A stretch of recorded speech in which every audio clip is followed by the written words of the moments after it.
This is the Roller Coaster Podcast, and I'm your host, Lucy Q. Life is a wild ride.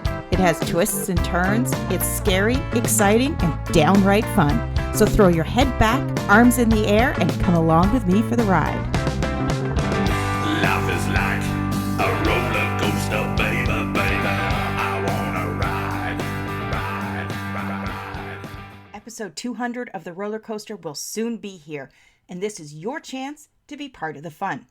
I'm going to be recording this episode with coaches and listeners just like you. If you want to be part of the fun, head over to nectargrowth.com. Sign up for free and RSVP for the November 18th event. All of the details will be under the events tab. I can't wait to see you there. What are you waiting for? Come join us. You know you're worth it. The name of this podcast, The Roller Coaster, came from observing the natural ebb and flow of life. Regardless of who you are, life has its ups and downs. It has challenges and opportunities. Often, we're called to be resilient and adapt to the flow of change. And I'll be the first to admit, that's easier said than done. Joining me today is Ash Marshall Odell, a spiritual leader, Reiki Master and teacher, light worker, and author, to chat about how we can grow ourselves in new ways to expand our resiliency, capabilities, and belief in ourselves. Hi, Ash. Hi, thank you so much for having me. It's a pleasure. Thank you for joining me. That's quite a list of, I don't even know what you call it. I want to say the word I learned the other day was, is it divinations that you have? You have quite an understanding and you're quite in tune with the spiritual world. So how did you actually start this journey?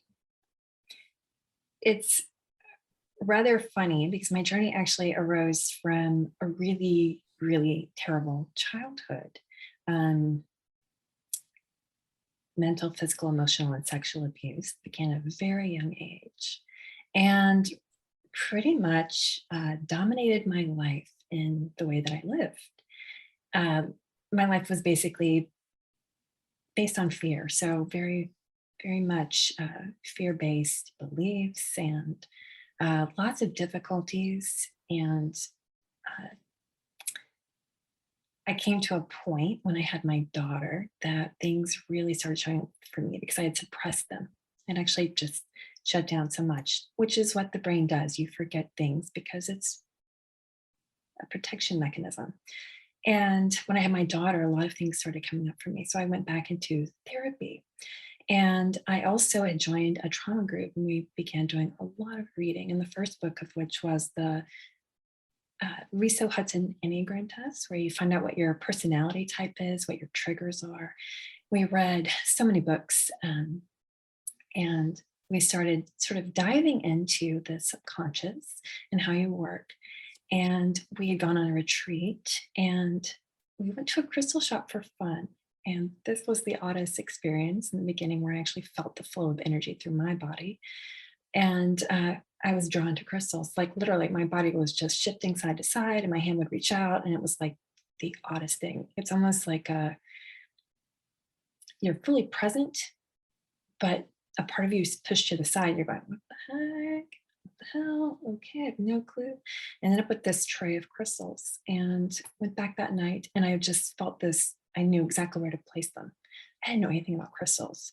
4th grade science experiment where you grow the crystals up the thread. That was my extent of knowledge about crystals at that time. I knew nothing. And so I put them on me and literally it was like a whoosh of energy from the crown of my head all the way down at my feet. It was really bizarre and very cool.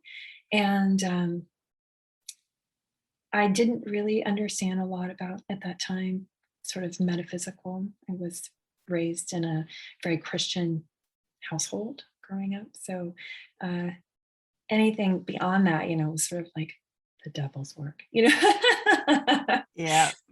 And I actually ended up having a lot of experiences with ghosts and spirit guides, as well as intuitive knowings.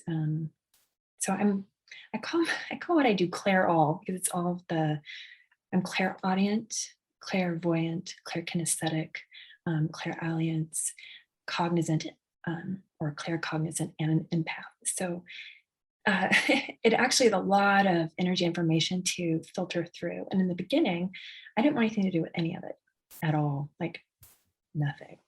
So it took me a while to come to grips with these things and to get comfortable. And as I continued on my journey, I began to research more and more and to learn more and more. And then abilities just sort of expanded over time.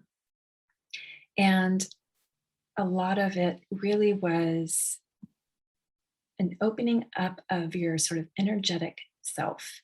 And what happens with that, because it's all interconnected, your beliefs, your energy, your emotions, the energy, everything flows in and out of you. It's all interconnected. You're connected to everything in the entire universe and all the other universes, including the ones within yourself. And so once you begin to understand these things and that interconnection, and to heal, the beliefs of either not being enough or not good enough or what have you, you begin to grow stronger within yourself. You feel more capable, because if you can do something once, you can do it again and again, again, again. And so that belief in yourself, no matter where you start in life, you can grow yourself, and you can do so many things more than you ever thought physically, mentally, or emotionally possible, because we're really just energy and matter. When you become aware of all of that, there's a vast expansion of consciousness that occurs that's beyond anything that I could ever describe with words. It's beautiful. Yeah, we are, people want to argue the point about us being energetic beings. They want to try and apply science, but then they get stuck when you can prove it with science. It's still hard for a lot of people to grasp. And you said that you were Claire all, that you had all the, not the hair color, but the Claire all. And so I see that as all of your spiritual senses are engaged. So is that something that's overwhelming, that you have to learn how to tune out or turn off? Or is that something that kind of flows through life? So in the beginning, when you are overburdened with a huge amount of sensory input, and you have all of these openings, because often what happens with people that are spiritually aware is they've suffered, and that creates openings into the aura, right? And so you often don't have a lot of boundaries, and including with others and yourself and all of it, right? And so when you first start out trying to figure this all out, you're kind of like, what the hell? Or you have no clue what the heck is going on, right? And if you're fear-based, you want to shove it out. You want to hold tension against it. You do not want it. And as you grow and heal, you have natural boundaries, and those strengthen with the healing process itself. And you also learn that you can just allow, and things will literally just pass right on by if they're not meant for you. But that takes a long, there's no way to jump to it. I tried. If I thought, I could hit a light switch and just flip it all and be done, great. But no, you actually have to go through the different levels and learn how to change your beliefs and your thoughts, your emotions, your vibrations, and all of it, because it's just a journey. So what would you say is the first step then? If you say there's levels, for anybody listening that is maybe thinking, okay, I've got to create change, I've got to become more resilient, I have to have more belief in myself. What would you say is that, the first 2 or 3 steps? Well, one, willingness and openness. If you're not willing to do the work, you're not going to get very far. And if you're not open and That means just open to ideas, open to yourself, even. Often we shove our thoughts and emotions down deep and we don't want to deal with them because they're not very pleasant. Those deep, dark, hate, shame, fear, doubt, um, all of those, they don't feel good. I mean, we don't want them, right? We don't want to deal with them because it's a pain. We experience it as pain. But when we allow those to come up and we process them, that openness and willingness to do so is where we often need to start. And that's where we build our resilience, because underneath all those horrible emotions is our strength and our capacity and our capability and our resiliency. And we grow in ways that you can't imagine. So it's like where you think you can ride a bicycle, right? As an adult, because you learned how. So no matter where in life you are, you learned that one time, you're like, oh, I can do this, no problem.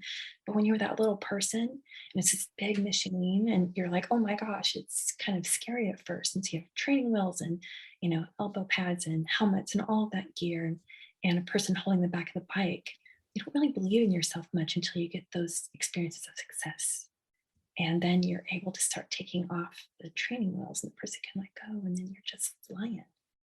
And you can go up the hills and down the hills and off road, mountains, doesn't matter about the terrain that you're in, because you're now able to know that you can handle it with each success in those different areas. So it's the same thing with this, is you're slowly building your confidence and your belief in yourself by accepting that you have these terrible emotions and these terrible thoughts, and that it's okay because you're human and we all have them. And we don't have to hide from them or shove them down, but we can process those and love ourselves truly and deeply while healing, changing, and growing. It's a hard one to try to understand, but really having self-compassion, acceptance, willingness, and openness, I'd say, are really the key starters that you need to engage on your own sort of journey towards change and resiliency. And when I think back on my own journey, strength, it's kind of funny because I was always perceived as being somebody strong. You could handle anything. But let's say before I went through my journey of self-discovery and growth, it was a strength that was, I want to say, forced. You're holding on for dear life. But the strength that you get through engaging with your inner self, learning, growing, the strength, it's the same word, but the definition for me is very, very different. The strength is more, I want to say it comes more from the inner knowing that it will work out, that everything's going to be okay. I may not have that answer today, but I have the trust and the faith in the universe that whatever is happening, whatever I'm going through, I'm going to learn from it. I'm going to grow from it. And challenges become opportunities. Whereas before it was a strength of, grit your teeth and get through it. You force yourself. Absolutely. Yeah. It's very, very different. It is. And when you learn to literally stand in your own power, knowing yourself, knowing your strengths, and knowing when you do need help, knowing when you can handle something your own or learn about it and then do it, it's a very different way of engaging with yourself in a way that lifts you up, because there's that supreme belief in yourself and all that is. And it's a very different way of engaging with the world than with traditional sort of thinking that we all sort of learn growing up, being fear based or not good enough or not enough in some way. We learn that we're okay, we are enough, we can do things, or we can learn how or get help, right? It's just we often forget that because our emotions overwhelm. When your emotions travel, your thinking brain sort of shuts down. And so learning to get through that so that your thinking brain can engage regularly is a challenge in and of itself. Yeah, and that the theme of not enough, that's coming up time and time and time again. And I don't know if it's just because I'm tuned into it or more people are seeking comfort in sharing their stories. Um, but I think I'm going to say that pretty much everybody at some point in time has had that feeling of not being enough, not having that sense of worthiness, not having that belief. Absolutely. It's, I would say, a very universal human theme. Every person at one point or at a particular time experiences that in his or her life. And often we learn them in childhood because it's passed down from family, right? You know, you hear your parents or grandparents talk about it. Um, Someone says something to you as a child, and you take that in and you believe it and you carry that forward in your life. And if you never learn differently, you know, that can affect so much. All of your choices that you might make, opportunities that you either don't perceive or do perceive that are, you know, either positive or negative for you. Because if you don't believe you can't do something, then that's going to be pretty much the reality for you, right? You're not going to know that you could choose to do that and succeed. Yeah, self talk, the negative kind, is really harsh and really Eh, hard to overcome. oh yeah. And in it is learning how to quieten that voice because, regardless of what your gifts from the universe are, it, certainly for myself, having that belief that it's real, that I do have that, is sort of that stage that I'm at right now. Because, obviously through this podcast, I've had the opportunity to speak to many, many different spiritual leaders, light workers, different types of teachers and spiritual leaders. And, you know, many of them keep telling me, no, no, no, you don't understand. You're a light worker. You have the, you're, what was the other thing? I'm Claire knowing. Claircognizant. Yeah, Claire cognizance. Yeah. And it's just one of those things. And it's funny because it's something that I've always had, but because of the way I didn't understand it. So the way it came out is that I was a know-it-all. I always thought I was right.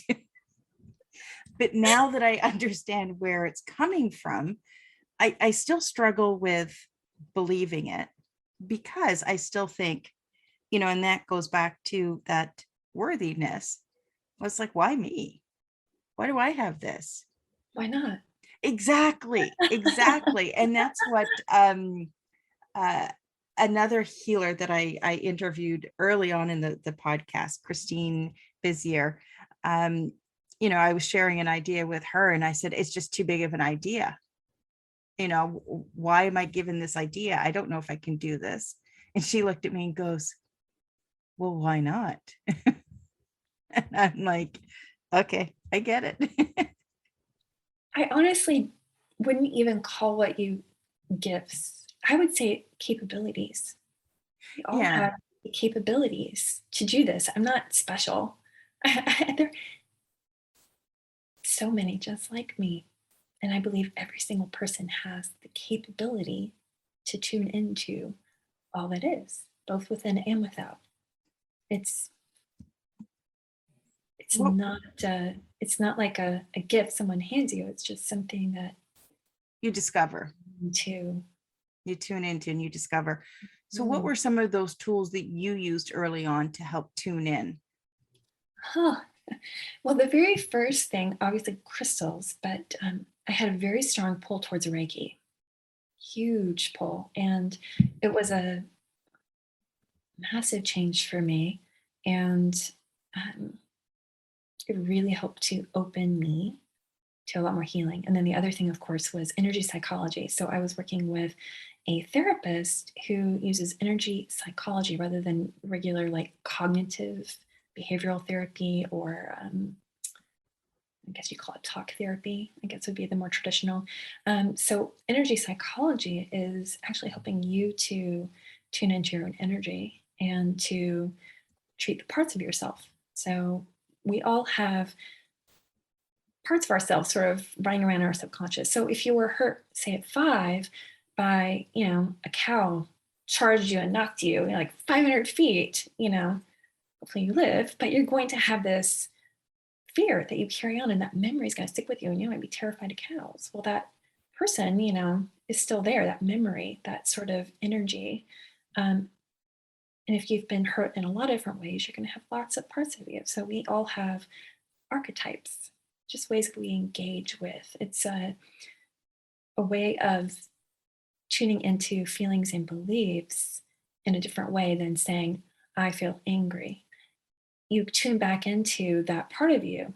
So say you're 7 years old and you got really ticked off because someone, stole your bicycle or whatever. It's a way of tuning back into that energy and working with that part of you that experienced that for healing and growth. And then integrating that back into yourself so that you're fully healed. So that's where I had a humongous amount of change, was through that.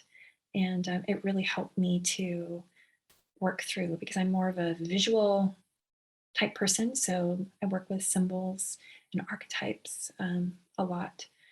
And I found that in conjunction with herbs. So everything to me is vibration, honestly. So I know something is meant for me, or if I'm working with the client for them, it just is there. And I've done tarot, astrology. I've done so many different modalities, shamanism, inner journeys, sacred symbols, all of that. I've worked with those in every single part, because there's no one thing. Every single part had to play in my healing journey, and continues to. They just come in at different times. Different things need different things to heal them. It's never the one thing. And so finding those ways of healing yourself, and when you start tuning in, things will just sort of come to you that you need. And can you expand a bit more for our listeners that may not be familiar with what Reiki is? Can you just expand on what it is and how it can benefit people? Absolutely. So everything is based on frequency. Everything's a vibration. So the earth you're standing on, 7.83 hertz. So vibrations are measured in hertz. And the trees, each person, your emotions, they're all vibrations, even your thought waves, body parts, planets, stars, everything has a vibration. And higher vibrations can heal lower vibrations. So we can change vibrational frequencies. Reiki is a particular range of frequency, high vibration frequencies. And those frequencies are downloaded into a person. I know that sounds strange, but it's a set of symbols that is attuned to a particular set of frequencies. And frequencies are all around us. It's just movement. Like light is also measured through frequency, and light doesn't stop, it just keeps going. And so the frequencies themselves, once you're downloaded, you're able to use those in healing your emotions, healing physical body, healing the soul, and healing thoughts. It's all there, and it works together to help you to overall raise your vibration. And that doesn't mean just an emotion like all of a sudden you're happy all the time. That's not what that's about. It's a different type of vibrational range, which again leads back to belief in yourself, capability, and resiliency. So each time we let go of lower vibration emotions and we heal those completely, we're just incrementally rising. So it's just a type of modality. A lot of people use sound healing, so singing bowls, plants, and crystals, light work, all of it's vibrational frequency. And it's just what you're resonating with, what you're drawn to. And that works for you to help make changes within and without.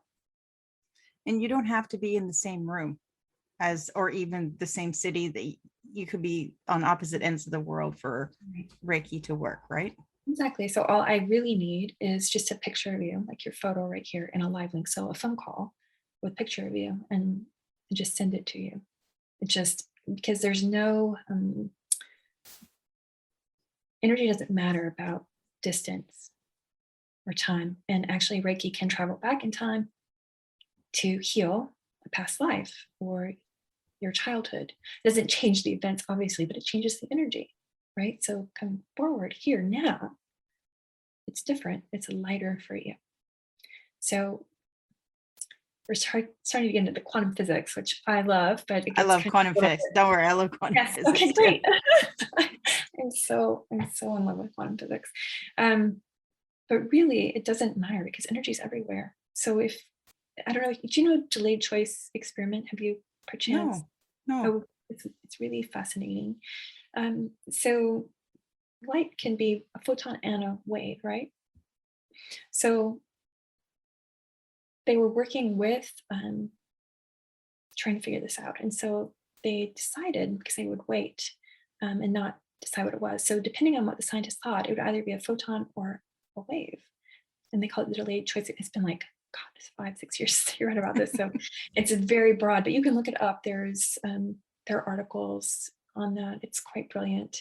And so our thoughts, which are energy, affect energy. We can affect energy all around us, and we do it constantly through the field of energy. Everything flows like through and around us. So when we're able to make changes, it's just matter is quite dense, so it takes longer for that to occur than it does with just pure energy.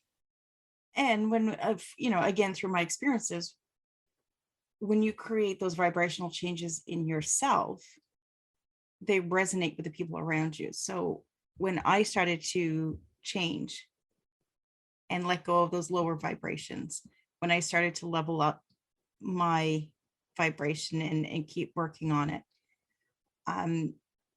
the same, I mean, it wasn't a conscious discussion that I had with my husband, but I could see how he started to change. And we have 2 adult sons, and these conversations, these things are becoming much more matter of fact for us in, well, this house. Our kids don't live with us anymore, but they're normal conversations today that would have seemed bizarre, say 5-8 years ago. Absolutely. Anytime we change ourselves, we start putting out a different set of vibrations in the field. And since all those fields sort of interact, right, it's going to create it there, not only through the field, but our language. Our language is a huge indicator. So if we start saying, I can, versus I can't all the time, or that's not even possible to, oh, I can do that. That's possible. That's actually easy. When we start making those changes, our language reflects that. Then we have very different conversations with others as well as in our own heads, right? And so all of those things come together to create changes between you and whomever is intimately acquainted with you, and it's really kind of beautiful. We call it modeling in education. I used to teach, but we model things for one another through our language and our actions, as well as our energy field. And I can't remember who said it, but the quote is, be the change you want to see in the world. Yes. And that's right. And it is right, because once you do start to change, I mean, that's the very reason why I have this podcast. It's the very reason why I launched the online community Nectar Growth Network. It's because of where I was at my crisis point, at my low point, and knowing how alone I felt. I don't want anyone else to feel that way. So that's why I've started creating these things, is because it's about becoming the change that you want to see in the world. And I think the more of us that can truly adopt that way of living, that's when we get to see the real change in this world. And if there's ever a time that we've needed to be the change that we want to see in this world, it's right now, right now. Ash, before we go, is there any final thoughts of wisdom that you'd like to share with our listeners? Be compassionate wherever you are, whatever you've been through. Be compassionate with yourself. Truly. And where's the best place for listeners to connect with you? secretjourneyswithash.com. And I'm also on Facebook and Instagram. Well, if you're listening and you're looking to connect with Ash, make sure you check out the show notes. I'm going to have all of the links in there. And Ash, thank you so much for joining me today and sharing your story. Thank you for having me. It was a pleasure.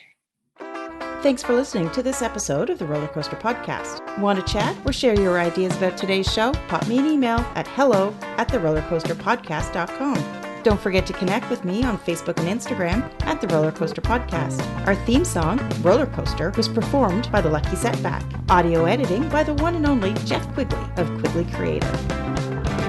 Life is like a roller coaster, baby.